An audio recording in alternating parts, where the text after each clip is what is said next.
Welcome to the Sparky Coach podcast. This platform was built by Sparkies for Sparkies. We simply exist to make business owners more profitable, or businesses more profitable and more predictable. So we want to work with people that work hard because we love working hard too, that work smart because you got to be on top of the business, people that are kind because no one likes a dickhead.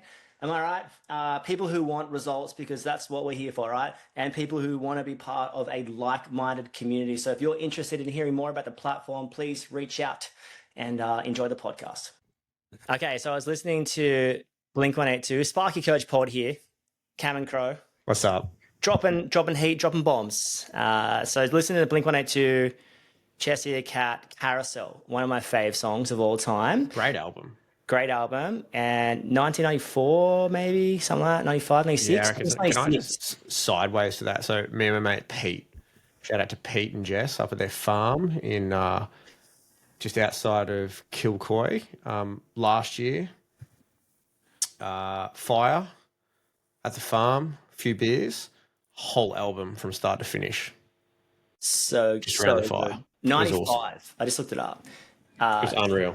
Unreal. So anyway, there's a line you'll be familiar with, and it says, "I guess it's just another night alone." Down, no, no, no. Anyone who's frothing on it will be frothing on it because it is an amazing song. Actually, turn us off now and put that album on, or stay on the line and we'll tell you what we're talking about. So I was sort of listening to songs, and I just had that. I guess it's just another night alone. And it's not talking about admin, although let's talk about admin. And I just want to talk about the lonely pursuit that is nights alone or nights on the or weekends just doing admin. Now I want to challenge it. It's because it's very interesting, and we're all for working hard, but we're all for working hard and smart. So it's like you might have gotten away with whatever you've gotten away with this year, but what is the plan for next year? What is the plan for next? If you're opening the... I have no plan. yeah. No, no English. There has to be a plan. Like if you're opening the computer every single night, there's either an issue or there's got to be a time frame on that. Or it's like you're at a critical part of business and you're doing on the business tasks there. So if you're opening the computer every single night and having to work on the weekends to maintain the business, in other words, invoice preparation, reconciling, quote checking, job checking, all that kind. If you're just like sort of maintaining the day-to-day business stuff at night and weekends, that might be the case, but it has to have a time. That's an issue every single night, I would say, or it's going to present an issue in 12 months. And what happens is normally business owners get trapped in, you can get to a point where you're working full-time in the office, volunteering, full-time on the tools, and you think you're making money, but when it comes time to replace you, you're working 3 roles.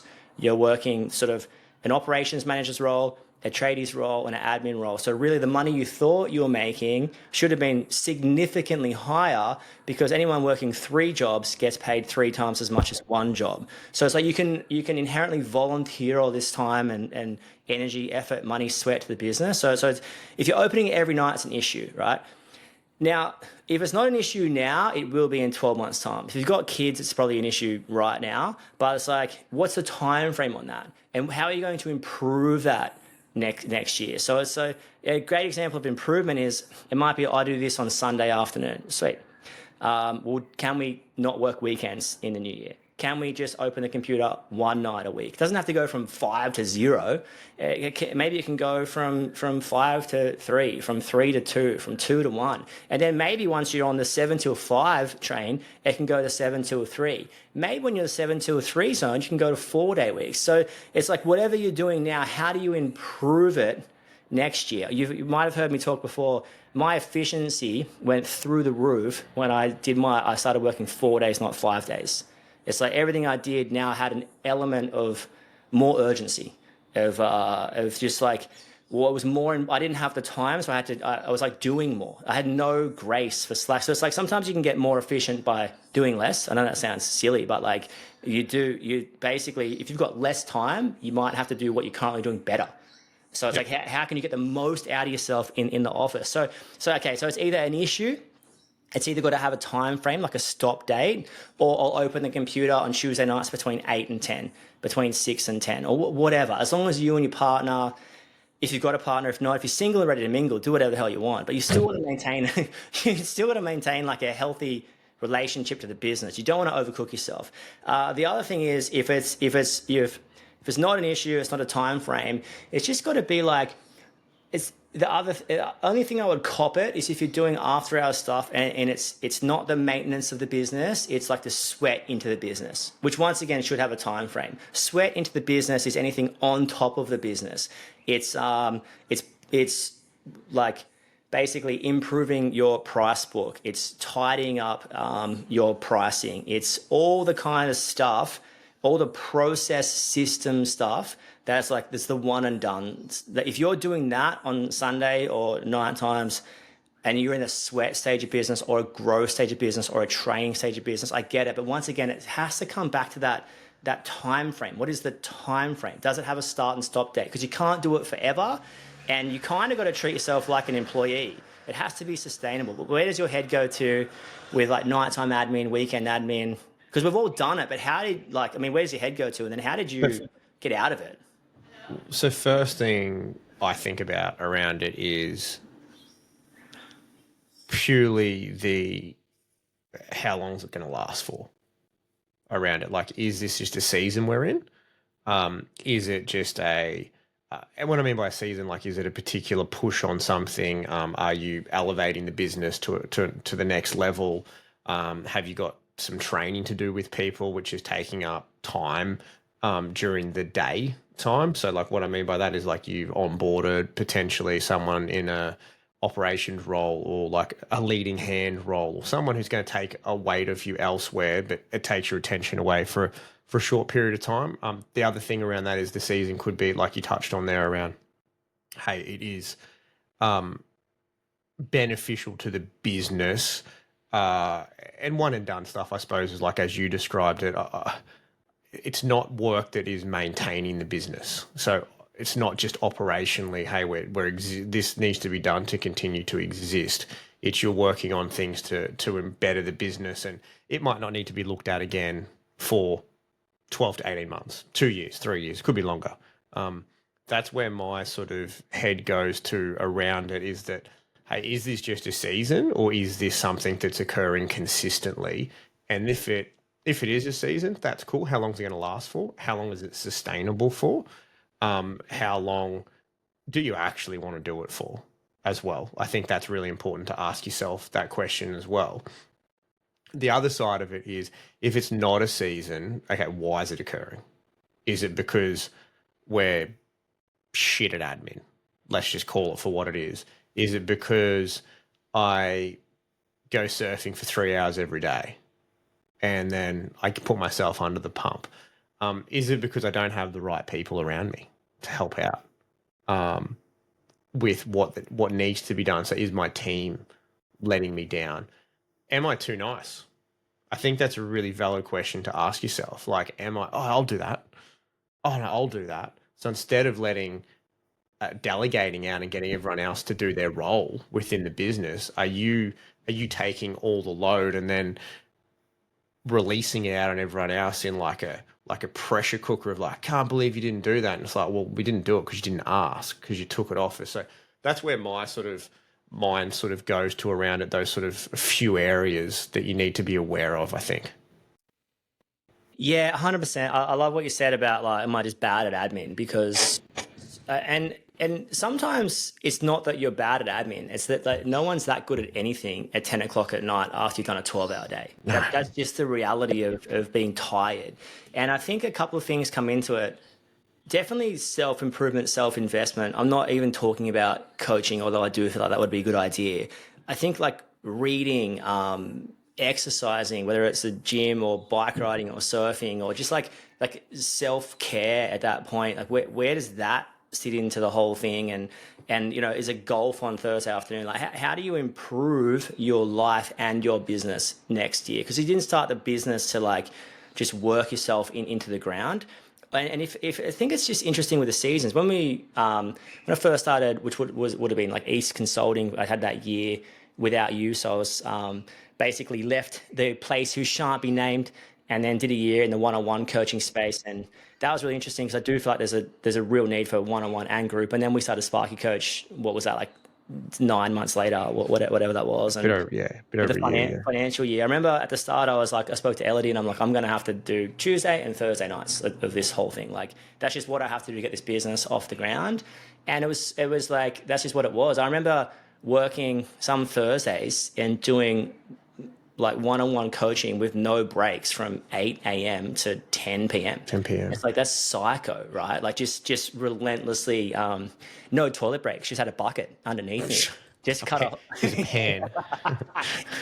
Just cut like a, and then it was interesting because I was like, Drew a hole through the wall. And it wasn't as crazy as sometimes it maybe was. And it's like, that was the sweat stage of business. And then after a year, I was like, I'm going to drop one of the nights. And after another year, I'm like, I'm going to drop both nights. And after another, like what? So it's like, you don't have to just go from 80 to 40 or from 60 to 30, but you can, like, what's the incremental improvement? And this is coming back to the compound interest of business. Like, what's the compound effect of taking, of improving your revenue 10 to 20% every single year for 10 years? What's a compound effect of having a profitable business that's growing? What's your net profit in the next 10 to 20 years? If it's growing 10 to 20%, right? Your business, what's 20% of 5 million? $1 million. So it's like, the incremental effect of short-term gains is so underrated in a world and a time where we want everything right now. I can pick up my phone and Google something and get an answer. This morning, Jasper asked me, how does a cockroach trap kill a cockroach? So we looked it up. I'm like, and so cool, I can just find that information and do it. Like, in a world that's got instant gratification, the things you actually want are on the other side of time. A successful business on the other side of time. A sexy body probably on the other side of time. Running a marathon on the other side of time. Healthy relationship with your partner on the other side of investment in time. Healthy relationship with your kids on the other side of time, right? You're not going to get a great relationship with your kids if you see him for an hour a week. But if you see him for 2 hours every single day, the incremental effect of that over 5 years is absolutely huge. So it's just like, if you in business now, if you're working 60 hours a week, what would happen if you reduce that like 4 hours every single 6 months? It's 8 hours a year. You might be doing half weeks in 5 to 7 years' time. It's just like, don't underestimate the little gains. And speaking, recently, a few of our members are pushing like the 5 mil revenue and north of that, or whatever. Let's just call it 5 mil for now, for what it is, right? So 5 mil revenue, if you increase that if you increase your net profit 1%, it's like $50,000, right? So it's just like, don't underestimate the 1%ers. Don't underestimate the taking the hour back. Don't underestimate in outsourcing your admin for 8 hours a week. Don't underestimate training someone. Don't underestimate taking your Thursday night back. It's like, what's going to happen if you start to set boundaries? You work out what you can and can't achieve. So you go like, well, I can't open the computer after 8. I've got to deal with my schedule. Let's just say you got a real hectic NDA deal with your schedule. It's like, and there's some times when you got to do what you got to do. Like, I'm not saying that. There's times when you take time off to go to school stuff or do stuff for yourself, and then you're going to work. That's the flexibility and the grace and the beauty that is running your own business. But it's like, if you've got boundaries in place and you don't open your computer every single night, now you're forced to get that nighttime work into the daytime, which is going to be much more productive, much more effective, much more efficient. You're going to be able to get your answers when you need your answers, and you're going to improve your life and livelihood and improve your family's life and livelihood. So it's like, if you're in that sweat stage of business, cool, that's cool, but what is the end game? Like, where does it stop? It doesn't have to stop, but it might get less and reduce over time. Thoughts? Well, I think, it's a lot to do with like relinquishing. So you become less pivotal in the nicest possible way. So you're still important. We can still stroke your ego. You can still give yourself a pat on the back. What I mean is the pivotal, so you're not the hinge that carries everything within the business. If you're watching the video, I just use my hands as like a hinge, like a door hinge. You can say the linchpin too. The linchpin is a good example. The linchpin. So you're the key pivotal role. It's so that I liken it to essentially at the beginning, you wear every single hat, right, of the business. So you wear all the hats. So over time, how can you start to remove some of those hats? And that's the end goal, so that you're not wearing all of the hats, because wearing all of the hats can be pretty full on. And like, it's okay for a period of time. I think I don't even want to use the word sustainable, because I have seen people being able to do many aspects of a business. I think it's more to do with what you actually want. I think that's more of the focus here. So, like, if you never got, if you stayed, single your whole life, lived did whatever you want, had a great time, all that sort of stuff, you're naturally going to have way more time than anyone else who is in it. So then, like, you have the ability to do what you want when you want and use your time as you choose. If you obviously end up with a partner, end up with some kids, for example, the reality is that there's time constraints on things, because your partner needs time with you, your children need time with you, and the family dynamic as a whole needs you. That's just the reality around it. So I look at it more of a like, hey, what do you want to actually be doing? And so I think that's the real question that you should be asking yourself.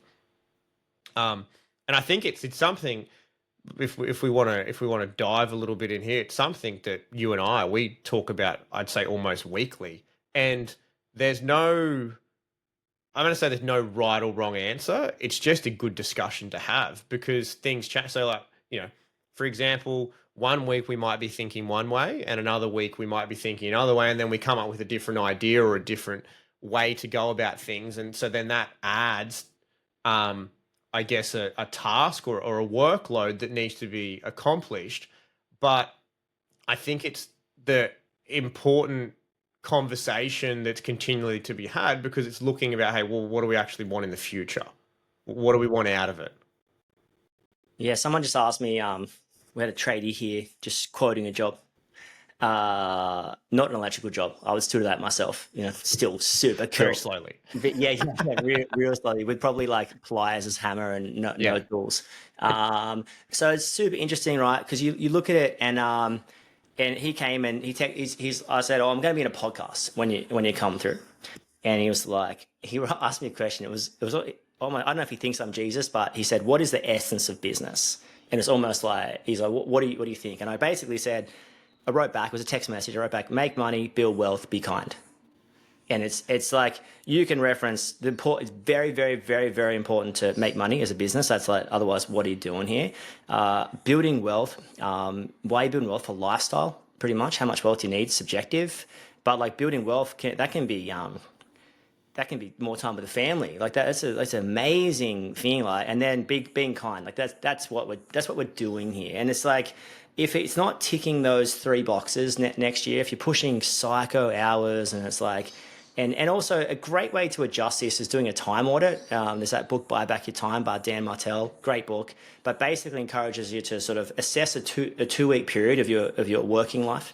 That's not in like a really busy, like this is the hard thing about now, we're in a really busy season coming now till Christmas. You're probably just going to be maintaining until Christmas, I would suggest, unless you've got some time, that's cool.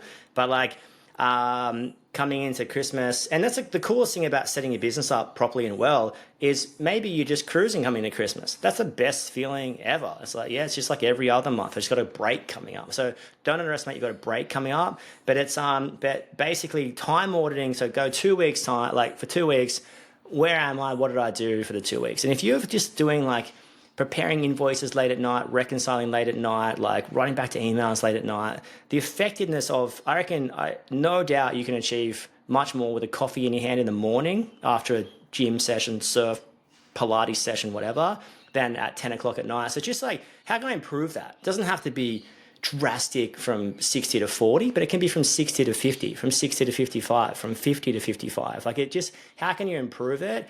And what do you want? Which is maybe like, you know what? I got a house renovation this year. I got heaps of stuff coming up. I'm going to push pretty hard for 12 months because I need to. But on the other side of that, but I think that you just don't want to always be in that person saying, oh, when this, then this. Or when I get to this point, then I'll start coaching kids soccer. When I do this, then I'll stop working night times. It's like, there's no end to that discussion. There's potentially no end to what you're doing, but you almost need deadlines on yourself. You need sort of goals, and your goals for next year might not be a financial goal, although it might be. It might be a lifestyle goal.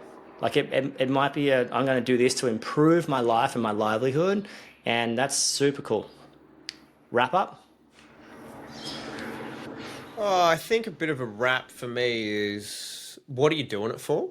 I think is a really important question to ask yourself because I think that which you just touched on previously there, like what are you doing it for? That tends to answer a lot of the questions that you probably ask yourself during the day, in the evening, in the early morning, all that sort of stuff. So, like, if you're like, hey, I want to get to a point of some particular financial goal, for example, hey, I've got a renovation coming up, or we want to buy another house, or we're making an investment here or there, is that then you can essentially like justify it. It's easier to justify it. It's like, well, okay, cool. I'm happy to push hard because of ABC. If it is, what am I doing it for? It's like I want to go for I want to go surf 3 times a week in the morning, and I want to play golf on Thursday afternoon, and insert other activities here. Awesome, sweet. First thing is I would challenge everyone on is like, is that a reasonable expectation at the time of your life and time of your business? And I think obviously a number of influences have on that. The amount of time you have, what your family's doing, what sort of money you expect to make and all that. Because by doing, you're either going to pay for whatever you do in money or time. That's the reality of it all. So if you want to rein back in more time for yourself, there's the realistic outcome of that is you're paying someone else, an employee, to carry out the task for you. If that's all doable, it's all totally fine. But I think one thing, this is probably one thing I do want to emphasize on it, is that I think, Crowe, it would be fair to say that you and I have seen some people try to get the lifestyle too early. They've tried to achieve it, or not achieve it, achieve's the wrong word. They've tried to implement it too early, and then it doesn't work for them. And then in turn, it almost creates like a bit of a spiral as well. So I think I think I would park it here being around, you need to be realistic about the time frame it's going to take to get the outcome that you were looking for. Yeah, and is the juice worth the squeeze? Like if you're in the first 3 to 5 years of business, you got to put in the work. But the payoff can be incredible, but the pathway might be difficult. And it's like, will you sacrifice the pathway for the payoff? And I think you just got to ask yourself that question. That the hard thing, the biggest thing I would encourage everyone is like, don't stay on a hard path. So if you're like, if what you're doing isn't working, you might want to change it. And whether that's financially, you're not getting the net profit you want, or you're not getting. It could be financially, it could be lifestyle wise. But like, if what you're doing is really hard and it's been hard for quite some time, you might want to change it. Or be like, how do you improve it? How do you get better? That's what I'm saying. Yeah, how do you get better? 100%. What are the small changes you can make to get better? And the incremental stacking of that over 5 years is huge. So you start exercising 3 days a week, and then it's 4 days a week, then 5 days a week. All of a sudden, your whole life's turning around. So yeah, look after yourself, set some goals, and be like, if you're doing 5 nights a week, how can you do 4? If you're doing 3, how can you do 1? If you're doing 1, how can you rein it in? If you're working 7 to 6 every day, how can you coach soccer? How can you play soccer? How can you minimize weekend work? Just getting it better, I think, is really good. But that's a wrap from us. Be blessed, everyone. Enjoy wherever you're up to. Peace. Go get it. See you later. That's a wrap on another podcast. Whatever you're doing, don't be too busy to stop and check if you're making money. And above all else, you know the rules. Be kind. See you soon.